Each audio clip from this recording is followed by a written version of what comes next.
Kebenaran Tuhan akan kita pikirkan bersama dalam menjalani hidup, dalam menjalani kehidupan ini. Kita buka dalam kitab Daniel. Daniel pasalnya yang ke-6.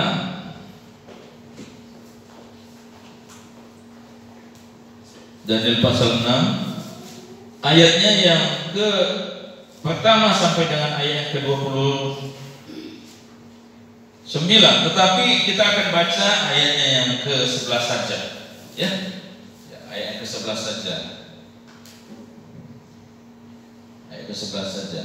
Oke, kita bangkit berdiri untuk menghormati pembacaan firman Allah. Oke, sama-sama kita baca ayat ke-11 ya. Oke, sama-sama kita membacanya. Nah, ini masih ayat 12. Tetapi isinya bukan itu. Demi didengar Daniel. Jadi di Alkitab saya ayat 11. Di Alkitab Bapak Ibu ayat berapa? 11. Hah? 11. Ya, memang di laptop dia kadang berubah. Ya, itu dia aplikasinya begitu. Mungkin ayat 10 ya di laptop ya. Ayat 11. Sudah tadi, ya. Sudah. Yang tadi. Ya. Ya, yang ini maksudnya. Oke ya. Kita sama-sama membaca bagian ini, Alkitab ini sebagai panduan daripada firman Tuhan yang akan kita renungkan bersama. 1, 2, 3. Demi didengar Daniel bahwa surat perintah itu telah dibuat, pergilah ia ke rumahnya.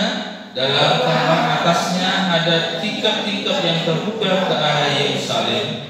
3 kali sehari ia berlutut, berdoa serta memuji Allahnya seperti yang biasa dilakukannya. Puji Tuhan, silakan dulu Bapak Ibu Saudara. Ya, saya jelaskan tadi karena memang di Alkitab kita dengan di laptop aplikasi kadang-kadang berbeda tampilannya ya. Nah, saya memahami itu kadang-kadang saya mengerjakan sesuatu di laptop juga berbeda. Karena itu saya gunakan Alkitab dan laptop kalau mengcopy sesuatu. Ya, puji Tuhan Bapak Ibu Saudara. Salam. Ya, puji Tuhan. Sangat sulit membedakannya ketika kita melihat mana madu yang asli, mana madu yang palsu. Palsu maksud saya tidak lagi murni, tidak lagi asli. Sangat sulit membedakannya. Ada orang penjualan madu berkata, ini madu yang asli, ini madu yang asli. Ada alat pengujiannya. Kalau Ibu Gembala katakan, semut tidak mau memakan madu yang asli, gitu Bu Gembala ya. Bu Gembala juga katakan, madu yang asli tidak akan beku kalau di kulkas, gitu Bu ya. Ada yang mengatakan kalau dicampur air warnanya berubah kalau madu asli, jadi hitam katanya. Berbagai macam metode digunakan untuk menguji keaslian daripada madu. Bapak Ibu Saudara, emas juga seperti itu.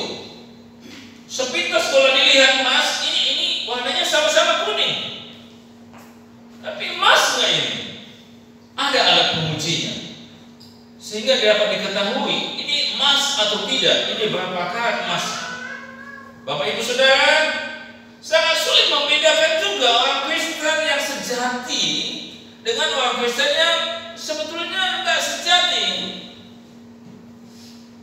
Ada banyak orang kadang-kadang sulit membedakannya. Kenapa? Karena sama-sama bawa Alkitab, sama-sama beribadah, sama-sama punya KTP Kristen, sama-sama memuji Tuhan, sama-sama dalam segala aktivitas.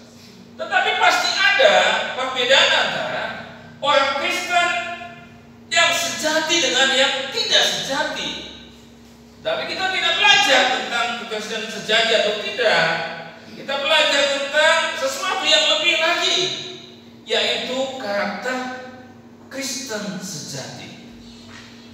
Bapak Ibu Saudara yang saya kasih dalam nama Tuhan Yesus, karakter adalah sebuah kebiasaan yang dilatih sejak dini. spontanitas. Karakter adalah kebiasaan yang dibangun dari awal, yang dibiasakan dari awal, sehingga melibatkan 3 hal karakter ya. Karakter melibatkan pikiran, karakter melibatkan perasaan, karakter juga melibatkan dibuktikan dengan perbuatan. Makanya katakannya ada habit mind, habit have, habit action. Dari mana orang tahu itu orang Kristen sejati? Dari karakternya. Dari mana seseorang tahu bahwa dia sungguh-sungguh Kristen sejati? Dari apa cara berpikirnya? Dari apa yang dilakukannya? Bapak Ibu Saudara, hari ini kita akan belajar tentang karakter Kristen yang sejati. Ya Bapak Ibu, Daniel telah melatih diri melakukan kebiasaan-kebiasaan yang memuliakan Tuhan sejak dini. Coba kita lihat Bapak Ibu bahwa dalam pasal 6 ini diperkirakan usia Daniel sudah sekitar 80 tahun. Pasal 6 ya, untuk pasal 6 diperkirakan usia Daniel mungkin sudah sekitar 80 tahun. Tetapi Bapak Ibu, coba kita lihat. Kenapa saya katakan itu? Karena Daniel itu berada dalam masa 3 raja. Yang pertama adalah Raja Babel, Nebukadnezar. Bapak Ibu Saudara, Nebukadnezar. Jadi Daniel ketika masih muda, dia diangkut dari Israel lalu dibuang ke Babel. Raja yang pertama memerintah pada saat itu adalah Nebukadnezar. Lalu Nebukadnezar meninggal, digantikan oleh anaknya. Lalu anaknya ini kemudian kerajaan Babel dikalahkan oleh kerajaan Persia. Bapak Ibu sudah mengerti maksud saya? Jadi Daniel itu berada dalam masa 3 kepemimpinan raja. Yang pertama ketika dia mula-mula dibuang ke Babel, dia punya raja yang pada saat berkuasa adalah Nebukadnezar. Lalu kemudian digantikan anaknya karena dia meninggal. Lalu anaknya ini, kerajaan Babel ini dikalahkan oleh kerajaan Persia. Dan raja terakhir adalah Darius. Jadi bisa mengerti maksud saya Bapak Ibu? Jadi dia berada dalam masa 3 kepemimpinan raja. Tapi anehnya luar biasa, sangat luar biasa. Kenapa? Karena ketika Nebukadnezar jadi raja, Daniel masih muda. Daniel ini memiliki roh takut akan Tuhan, memiliki kecerdasan yang luar biasa. Daniel memiliki spiritualitas yang luar biasa. Dia menolak untuk memakan makanan raja yang dikatakan bahwa menolak menajiskan diri dengan makanan dan minuman yang diberikan kepada raja. Daniel pasal 1 ayat 8. Coba kita lihat Bapak Ibu. Daniel 1 ayat 8. Kenapa kita perlu mikir ini? Supaya kita melihat bagaimana perjalanan iman Daniel. Daniel berketetapan untuk tidak menajiskan dirinya dengan santapan raja dan dengan anggur yang biasa diminum raja. Bapak Ibu Saudara lihat, Daniel punya komitmen dari masa mudanya. Ini adalah karakter Kristen sejati. Daniel tampil, tetapi dikatakan Daniel tampil ketika masa kepemimpinan Nebukadnezar sebagai anak muda yang cerdas, sebagai anak muda yang rohani, sebagai anak muda yang memuliakan Tuhan, sebagai anak muda yang berkarakter. Daniel sudah menunjukkan kualitasnya kepada raja. Dalam pasal ini dikatakan bahwa Daniel memiliki kecerdasan yang luar biasa. Bapak Ibu Saudara-saudara yang saya kasih dalam Tuhan Yesus,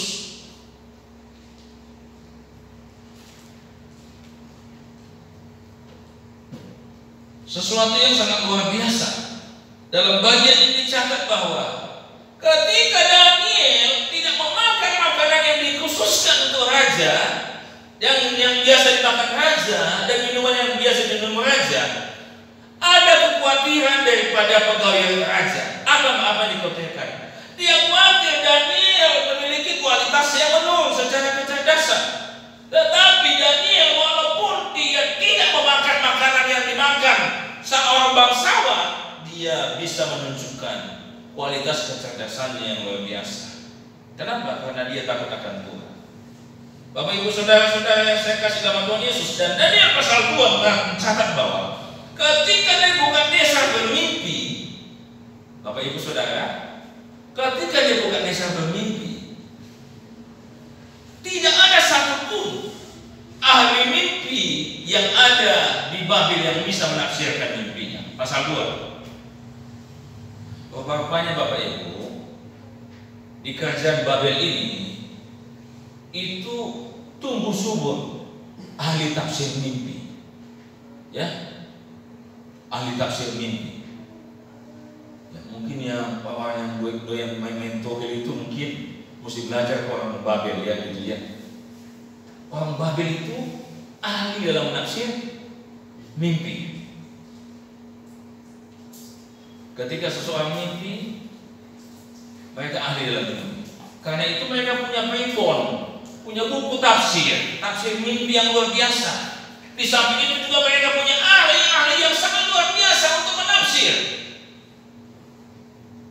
Dan ketika raja bermimpi, ternyata tidak satupun ahli-ahli daripada raja, staf daripada raja yang mampu menafsirkannya. Daniel bukan ahli tafsir mimpi, Bapak Ibu Saudara, tetapi Daniel adalah seorang yang takut akan Tuhan. Tuhan menolong Daniel untuk bisa mengerti apa maksud daripada mimpi yang dimimpikan oleh Nebukadnezar. Coba lihat Bapak Ibu, mimpi Nebukadnezar pasal 2 diselesaikan oleh Daniel. Dan pasal 3 mencatat bahwa Daniel juga melihat, mengetahui tentang peristiwa bagaimana saudara-saudara seimannya, yaitu Sadrak, Mesak, Abednego. Pasal 3 Bapak Ibu ya, dimasukkan ke tungku perapian. Rupanya waktu itu tungku perapian adalah hukuman yang dilakukan kepada orang-orang yang menyangkal. Dalam tanda kutip, bukan menyangkal raja, tetapi menyangkal iman untuk menyembah kepada raja. Dan Nebukadnezar setelah digantikan anaknya, dia tetap melakukan penghukuman yang luar biasa ini. Bapak Ibu Saudara,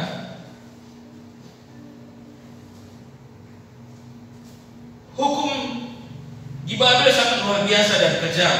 Daniel hidup dipimpin oleh Tuhan, dia tidak takut dan dia menegur raja. Coba lihat Bapak Ibu, pasal 4 dan pasal 5, kitab Daniel ini adalah dalam kitab Daniel dicatat bagaimana Daniel menegur raja melalui mimpi yang diberikan Tuhan kepada raja, melalui apa saja.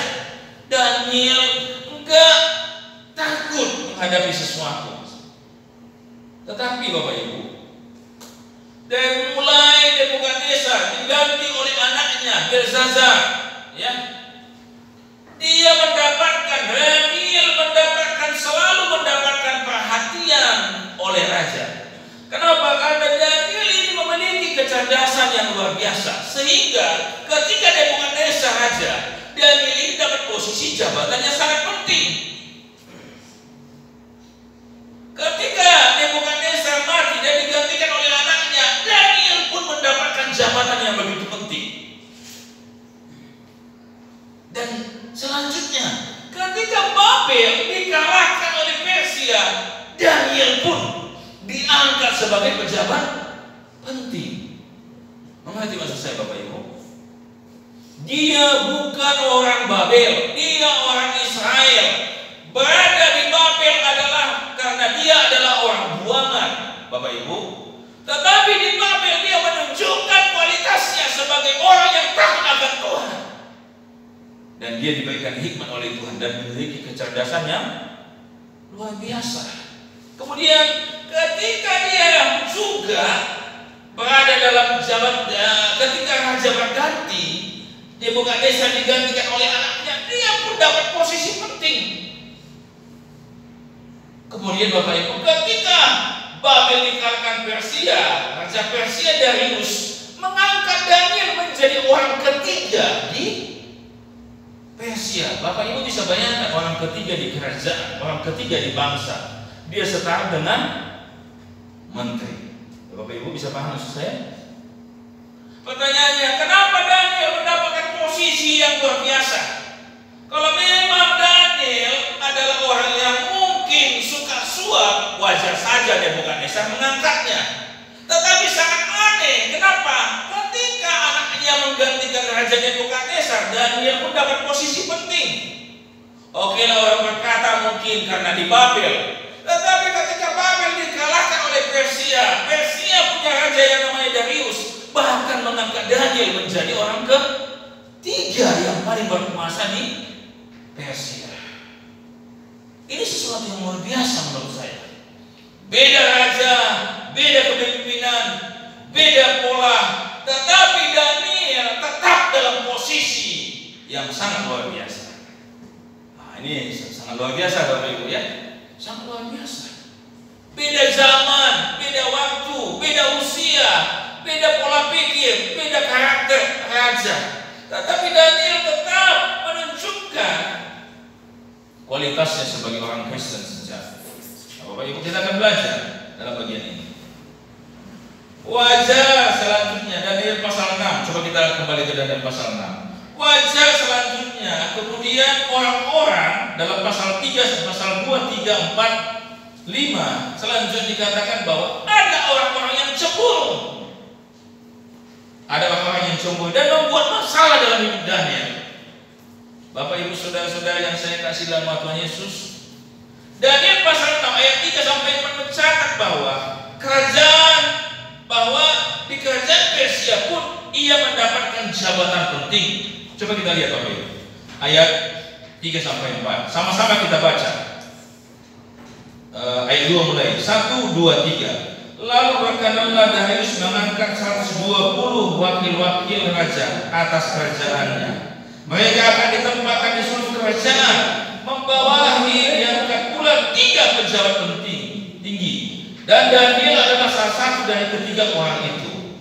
Kepada mereka lah para wakil-wakil raja harus memberi pertanggungjawab supaya raja jangan dirugikan. Maka Daniel ini melebihi para pejabat tinggi dan para wakil raja itu, karena ia mempunyai roh yang luar biasa, dan raja bermaksud menempatkan dia atas seluruh kerajaannya.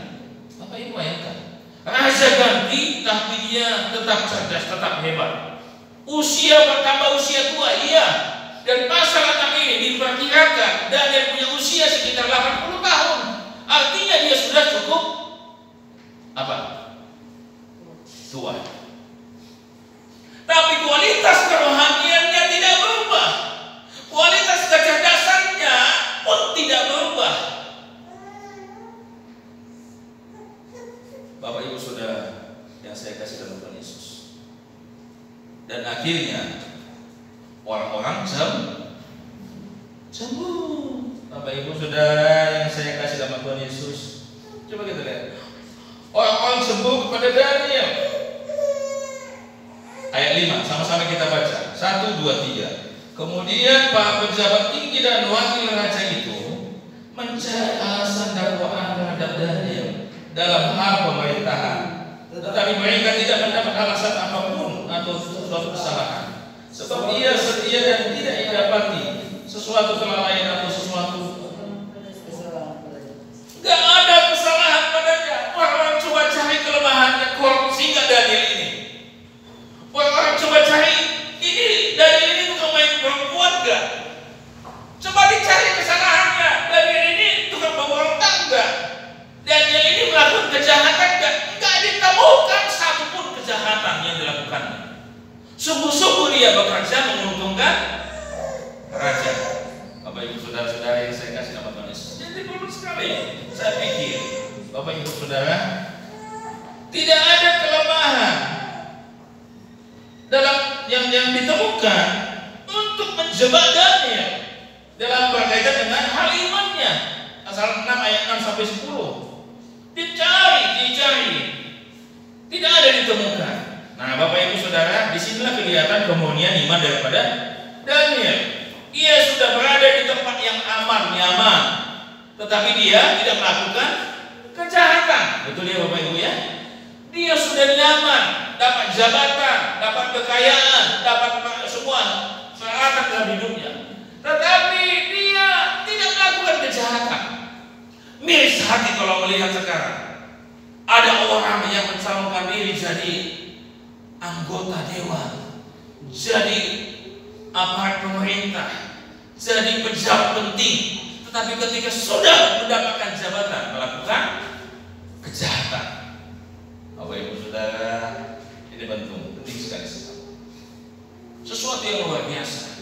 Yang dalam lagi kita lihat bahwa karena tidak ditemukan sesuatu kesalahan dalam diri Daniel, maka orang-orang ini, orang yang jahat ini, merencanakan sesuatu yang jahat. Bagaimana? Kita tidak temukan kejahatan dalam diri Daniel. Bagaimana cara untuk menjatuhkannya?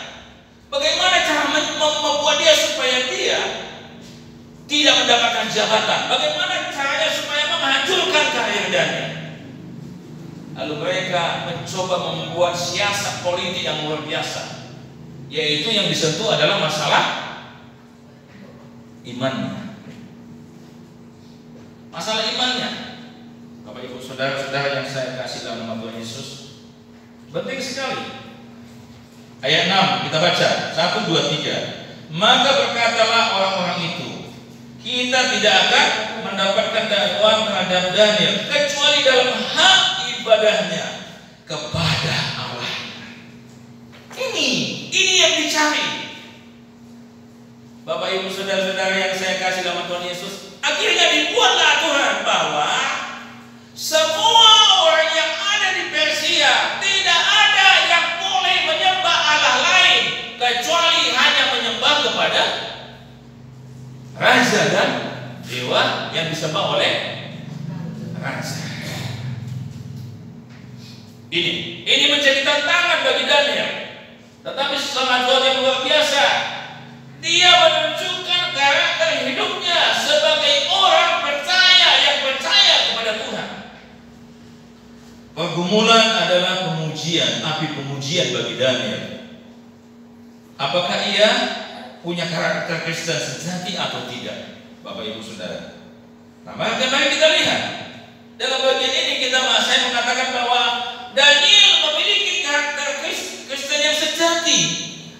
Kita boleh lihat dua hal dalam bagian ini. Yang pertama adalah dikatakan bahwa demi didengar Daniel, sama-sama kita katakan 1, 2, 3. Demi didengar Daniel bahwa surat itu telah dibuat, pergilah ia ke rumahnya. Dalam kamar atasnya ada tingkap-tingkap yang terbuka ke Yerusalem. 3 kali sehari ia berdoa dulu. 3 kali sehari dia berdoa. 3 kali sehari dia menyembah Tuhan. Yang pertama adalah ia setia kepada Tuhan. Kesetiaan adalah karakter. Kesetiaan tidak bisa dibangun secara spontan. Daniel sudah melatih diri untuk setia kepada Tuhan. Daniel sudah membangun kesetiaannya kepada Tuhan, sehingga pergumulan persoalan tidak menjadi alasan bagi dia untuk tidak setia kepada Tuhan. Bapak Ibu Saudara-saudara, dia berdoa. Orang Israel biasanya punya waktu untuk berdoa pagi dan petang, Bapak Ibu ya, pagi dan petang. Tetapi Daniel dalam bagian ini menambahkan 3 kali sehari ia berdoa kepada Allahnya. Ada yang lebih dari yang biasa. Dikatakan ini sudah biasa dilakukannya. Kenapa? Karena dia menunjukkan kesetiaannya kepada Tuhan. Jabatannya bisa diganggu, kekayaannya bisa diganggu, tetapi ibadahnya tidak bisa diganggu. Bapak Ibu Saudara, kesetiaannya kepada Tuhan tidak bisa diganggu. Ia memiliki kesetiaan yang teruji, menghormati Tuhan yang ia sembah, dan tidak berubah karena situasi. Ketika diketahui Daniel bahwa ada larangan bagi dia untuk berdoa kepada Tuhan yang disembahnya, dalam ayat 5 sampai 8 dan 8, coba kita lihat ayat 5. katakan ayat 8 ya. 1, 2, 3. Semua pejabat tinggi kerajaan ini, semua penguasa dan wakil raja, para menteri dan bupati telah mufakat supaya dikeluarkan kiranya suatu penetapan raja yang ditetapkan suatu larangan, agar barang siapa yang dalam 30 hari menyampaikan permohonan kepada salah satu dewa atau manusia kecuali kepada Tuanku ya raja, maka akan dilemparkan ke dalam gua singa. Ada catatan dalam ayat 8. Apakah Daniel tidak tahu bahwa ketika dia datang berdoa kepada Tuhannya, dia akan dilemparkan ke gua singa? Tahu gak kira-kira Daniel? Tahu, karena ini sebuah ketetapan raja. Tetapi apakah Daniel menjadi takut? Enggak. Kenapa? Karena Alkitab dengan sangat luar biasa mencatat bahwa Daniel justru berdoa 3 kali sehari, seperti yang biasa dilakukannya. Ada kata biasa menunjukkan sebuah karakter ya, Bapak Ibu Saudara, betul ya? Bapak Ibu Saudara yang saya kasih nama Yesus, seperti yang biasa dilakukannya. Dia tidak gentar, Daniel tidak gentar, ia tidak mau peraturan manusia menghalangi hubungannya dengan Tuhan semesta alam. Ia tahu bahwa Quraisy punya tempat penghukuman yang begitu sadis, yaitu gua singa. Tetapi kesetiaannya kepada Tuhan tidak berubah. 3 kali sehari ia berdoa di rumah kanan rumahnya. Orang Israel biasa berdoa 2 kali pagi dan petang, tetapi Daniel menunjukkan kualitasnya. Bapak Ibu Saudara, ada ayat Alkitab berkata dalam Ibrani pasal 13 ayat 8, Yesus Kristus tetap sama kemarin, hari ini dan sampai selama-lamanya. Konsistensi Kristus menjadi konsistensi kita juga. Haleluya, sebagai orang yang beriman kepada Tuhan. Amin. Amin. Ini penting sekali saya sampaikan kepada Bapak Ibu. Orang Kristen sejati ia akan memelihara persekutuan dengan Tuhan walaupun ada pergumulan. Pengenalan akan Tuhan melalui firman-Nya akan mengukuhkan karakter Kristen sejati ketika ia dalam pergumulan. Oleh sebab itu ia beribadah. Karena ia beribadah karena pengenalan akan Tuhan. Ia pelayanan karena iman kepada Tuhan. Ibadah adalah salah satu bukti bahwa seseorang itu adalah orang Kristen yang punya iman yang sejati. Persekutuan dengan Tuhan dibangun berdasarkan karakter Kristen yang sejati, yaitu kesetiaan kepada Tuhan menghasilkan kesetiaan kepada pasangan, kesetiaan kepada Tuhan menunjukkan komitmen kepada gereja, kesetiaan kepada Tuhan menunjukkan kesetiaan kepada pasangan. Entah kita orang yang sudah menikah ataupun masih berpacaran. Karena itu Bapak Ibu, orang yang mata keranjang itu bukan karakter Kristen. Oh nantilah pilih-pilih kayak baju, pilih-pilih 3.000. Bapak Ibu, sekalipun orang katakan masih muda masih bisa memilih, saya katakan belajar setia adalah karakter seorang Kristen sejati. Belajar berjemaat untuk setia di satu gereja, ini adalah karakter Kristen sejati. Belajar untuk melakukan setiap peraturan, ini adalah karakter Kristen sejati. Enggak kita jadikan alasan, misalnya Bapak Ibu maaf, alasan ekonomi, alasan hujan, alasan stres, alasan pergumulan macam-macam. Enggak jadi alasan sebetulnya. Kalau ia seorang Kristen sejati, ia akan setia kepada Tuhan.